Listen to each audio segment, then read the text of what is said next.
Hello, everyone. Welcome to another amazing episode of Inspired Action, where we dive into the most pressing leadership challenges and hope to inspire you to take a more coach-centered and people-focused approach to leadership. I'm your host, Kyle Pertuis, and it's time to get started with our three amazing guests for today. Welcome back, everybody, to another episode of Inspired Action. I'm your host, Kyle Pertuis, and I'm here with three more amazing guests today to answer this question. What barriers hinder authentic communication, human connection, and how can they be addressed? But first, I want to make a quick introduction to everyone. Bethany Stover, a creative, energetic marketing professional at Triangle Associates in Grand Rapids, Michigan, dedicated to optimizing roles and functions within her team. With an emphasis on client satisfaction, she works diligently to make sure Triangle shines as a positive light in the construction industry. Penny Pereboom, certified high performance coach, realtor extraordinaire, owner of Penny Pereboom Coaching, where she empowers others to discover and connect their inner purpose and passion to outer goals and strategies, bringing extraordinary results. And last but not least, Chris FULKERSON, an author, health and wellness coach for the faster way to fat loss. She is passionate about implementing a workplace wellness and nutrition program for employees, empowering individuals and companies to thrive by transforming lives through health, wellness, and purpose. Ladies, it is so awesome to have you here. I cannot wait to hear the perspective that you bring to this question. So without further ado, Bethany, we're going to start with you. And that question again, what barriers hinder authentic human connection and how they can be addressed? Oh boy. Human connection is so important. And I think we really saw that during, and I hate to say the word, but COVID. And I think that, as a result, we've had to really work hard to get to that momentum to connect again. And I think fear can really be a driving force behind people not wanting to connect. And it might be something as just they're shy and have social anxiety. They're scared to show up as their authentic self, that they won't be accepted. They feel very vulnerable. And something that often I think we don't think about is that we all have an experience. And perhaps I'm having a conversation with somebody who reminds me of somebody else. And the conversation I had with that person didn't go well. So you're scared to put yourself out there again. So I think it's constantly having to fight through that makes people scared to do so. We have somebody on my team who graduated during COVID, and it was extremely hard for them because all of that person's finals and even job interviews and internships were via phone. And you know what? One of the things that person hates to do, make a phone call. Yeah. Hates to make a phone call. And it's that fear of, you don't know who's on the other side. What's the conversation going to be like? So it's pushing yourself out of your comfort zone. And then I think the other thing is how are we communicating in the right way to make a connection with a person? And I think that's where you really have to prepare yourself, especially if you have that anxiety about talking with somebody, but also prepare yourself for success. Know who that person is. If this is the first time, this is the first time I've met you two. Scary, I know, but I did stalk you online a little bit, wanted to, see who you were, what drives you, what gets you excited. And I think by having some of those expectations in advance, you create more of a comfort zone and you can kind of tell how to best communicate with someone. I had a situation early in my career where my boss was very engineer minded. And I have a creative mind. And if I've got an idea, I'm going to tell you right now, and I'm going to tell you all about it. And, just go on. And we always seem to be butting heads. And it wasn't until I realized that he doesn't absorb communication that way to build that connection. And it wasn't until I took a step back and said, you know what? This person needs to see the plan, understand the impact, spend time with it before we even had any sort of verbal communication. And that built our relationship so much more. Yeah, I bet, Bethany, and I love that you brought to the table fear as a barrier right off the bat, right? Huge barrier. But I also like the way you said create your comfort zone by preparing how you're engaged. I think that's an interesting concept that maybe we'll pick back up here shortly. Let's jump over to Penny and see what would you add to that, Penny? What barriers do you feel hinder authentic communication, and then how can they be addressed? Thank you. Thanks, Bethany. I want to add to fear, rejection, shame, judgment. So, all those things. And everyone has their own reason for not being authentic, for not being real, for not exposing their flaws. So, I'm going to address how we overcome it. Since you already did a good job of addressing the barriers, and we all have them, and we all know what they are. Yeah.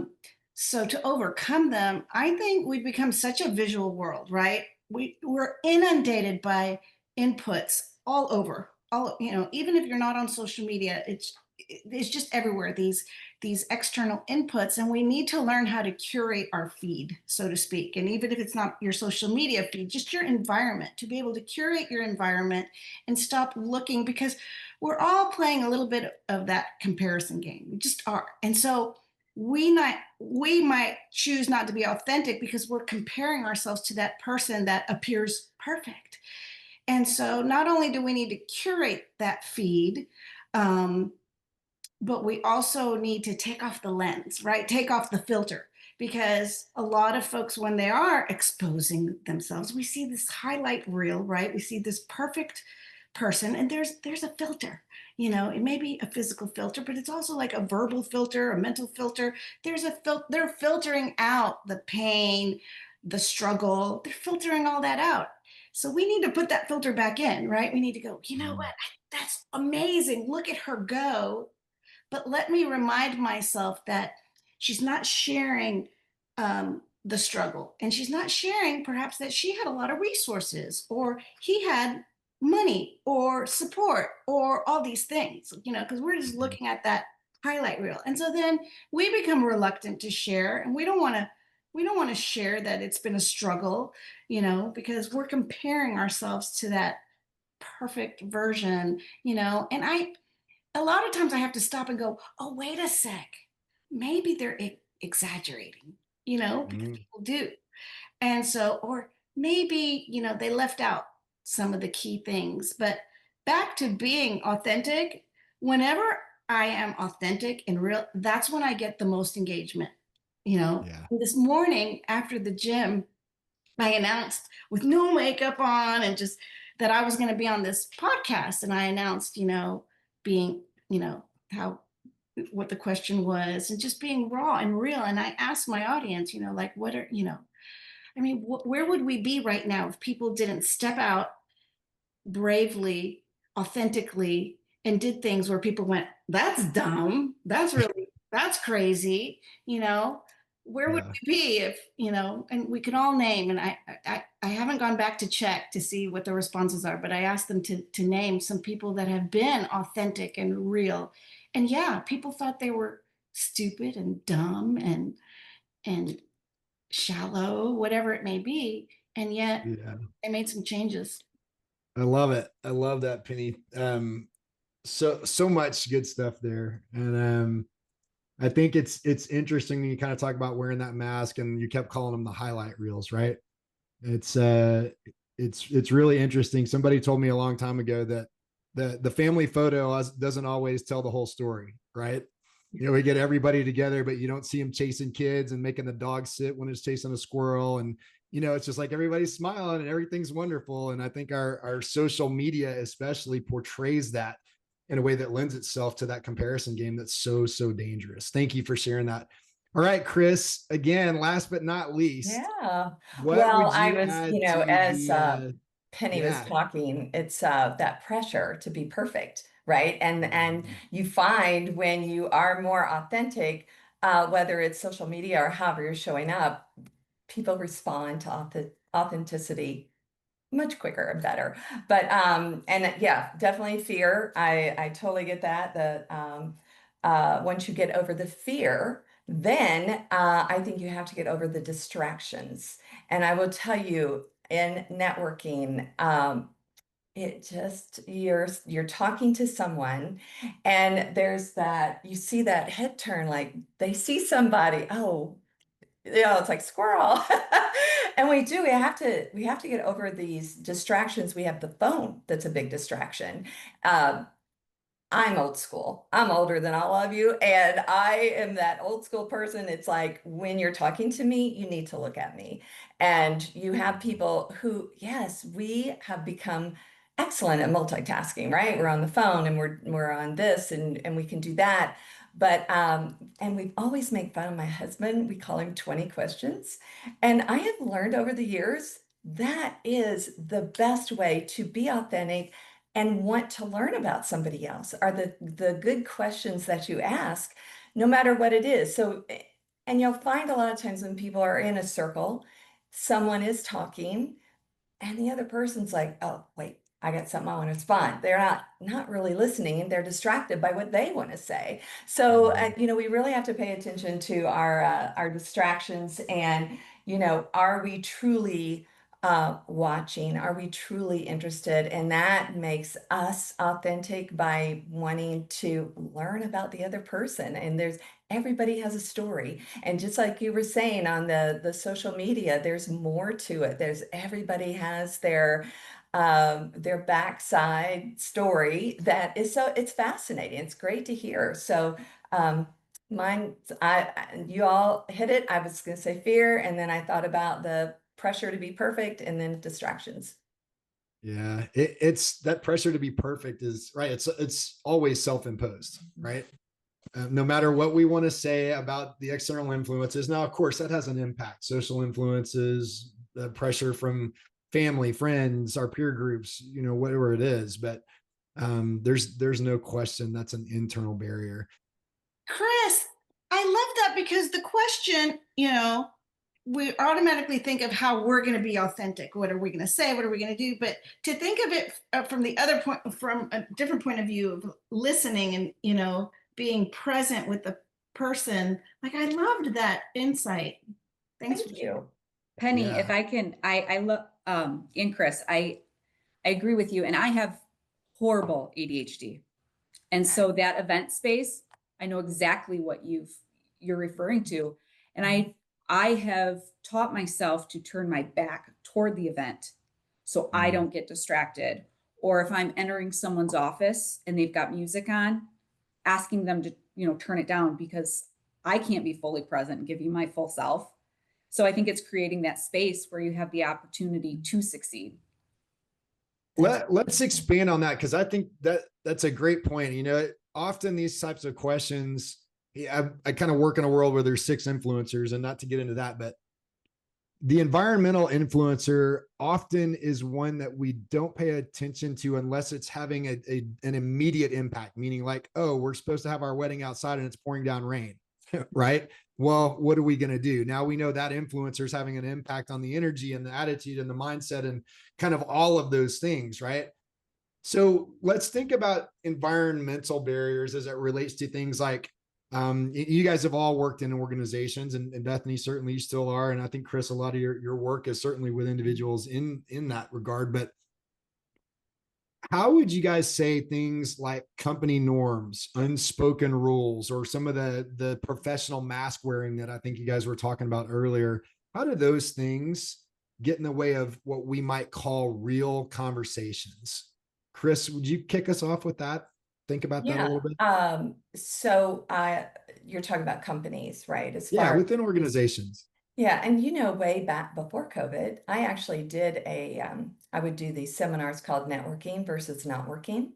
And one of the things within that is actually looking at the individual and getting eye contact, because it's not everyone's comfortable with that. And also, either Brittany or Penny, I think it might have been Brittany, talking about planning ahead. What are you going to what are some questions you can ask if you're not good at the whole business situation, or you're not sure what you're going to say? Think about I've written down questions in advance had them in my purse, took a quick look before I went in. And, especially if you're meeting someone you want to do your homework on the individual, right? If it's something for business you're trying to do. I mean, here Bethany was talking about how she checked us all out, and I was like, that's brilliant. I didn't think of that. I'll have to do that afterwards. But is that answering your question? I think Yeah, well, no, I think it speaks to the preparation. And I think, look, I mean, whether it's a large organization, a small organization, or your family environment, there are norms, there are unspoken rules. And even the way the ego is so nastily creeps in to protect us, we sometimes wear masks in front of the people that we love the most. And so, yeah, I think preparation, at least having the mental readiness and awareness of that's a tendency, and say, hey, how can I back off of that, may allow that connection to form more naturally. Penny, what would you add? It's been a while since I've been in the corporate space, but it made me remember two stories. So I think I'm going to choose just one. But early in my career, it was the hierarchy, right? You had a boss. There was the director of human resources, and I was the human resource manager. So everything had to be run through her. Like, hey, And so after a while, you learn to kind of dim your light because you were threatening her position. Like. I got that feeling. And then later on, when I was with the brokerage, I was with huge brokerage with this great emphasis on coaching and training, but it wasn't quite coaching in the sense that what I learned coaching to be. So I went straight to our broker in San Antonio, the number one broker of the number one real estate company in the world, really, Keller Williams, and number one. And I went to him and to tell him like what I thought about how we were doing training and coaching, and didn't realize that I was offending him in a way, so talk about being real and authentic and vulnerable, like, hey, I'm going to share with you my thoughts. And I think I offended him in a way, and I had to kind of backtrack and go, oh, like, because what he was doing works. It works for him, Sure. And so back to the question, then it becomes, in a corporate culture, you have to be very mindful of what you share, because you run the risk of offending someone. You run the risk of someone feeling threatened because here you come with this great idea that they didn't think of. And so I found myself like treading very lightly in those environments, because you couldn't be your authentic self a lot of the time. Yeah. And I think that's the challenge, right? It's finding that balance between being conscious of how you're showing up and being intentional with your actions, yet not tiptoeing around things and avoiding things because of, oh, I might, upset someone. Right. And so I think you see extremes in that often, right? Where there's the bull in the china shop kind of mentality where people just don't care and you just blow and go. Then there are the other ones that won't speak up, won't use their voice because of the hesitation, some of which what you guys just described, right? I don't want to offend anybody. I don't want to hurt their feelings, but I really think this is the perspective that I wanted to share. So it's really finding that balance between being conscious in the way we show up and being intentional. Bethany, what would you add to kind of bring this full circle? I mean, being right now the only one that's actively working in a corporation on a regular basis. I've got two empty chairs alongside of me. You guys just come on up and we can, you can join me. Talking about being authentic, and that is what I love most about my job, is I get to show up and be my authentic self. And I think if you don't have that ability to, and you find yourself in a position where that environment isn't readily available, and I know that's not exactly the question, but be mindful of putting yourself in an environment or leaving an environment when that's not accepted. Yeah. So much of this is covered in the Let Them book. I know. It is. It really is. It's brilliant. It's just brilliant. Yeah.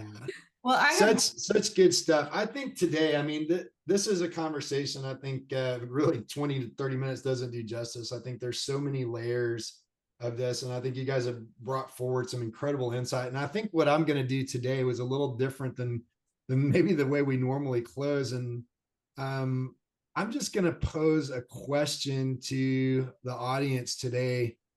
And I think it's going to be, what's one human connection you've been avoiding and why?